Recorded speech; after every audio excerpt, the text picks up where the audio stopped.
السكر مش بس مرض، هو اضطراب في الطريقه اللي الجسم بيتعامل بيها مع الجلوكوز. الطبيعي ان الاكل بيتكسر، الجلوكوز بيدخل الدم والبنكرياس يفرز انسولين يساعد الجلوكوز يدخل الخلايا عشان تاخد طاقه. لكن في حاله السكر الموضوع بيتلخبط شويه.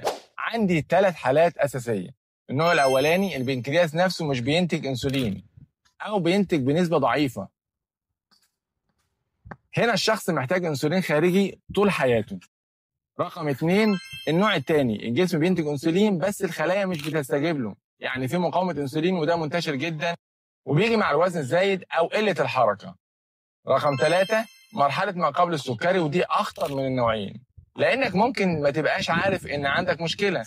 السكر بيكون اعلى من الطبيعي بس مش لدرجه التشخيص النهائي، ولو اتساب بيتحول لمرض سكر كامل. وتعالى كده نبص مع بعض على بعض الارقام اللي هتهمك واللي بتبين ان في مشكله حقيقيه بتواجه كل الناس. عارف ان في اكتر من 450 مليون شخص حوالين العالم عندهم سكر، وفي كل 6 ثواني تقريبا في حاله وفاه مرتبطه بالسكر. والارقام بتزيد بسبب اسلوب حياتنا والاكل السريع وقله الحركه والتوتر والسهر. طب ليه بقول لك الارقام دي؟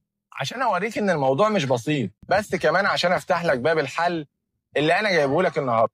ركز معايا وكمل الفيديو.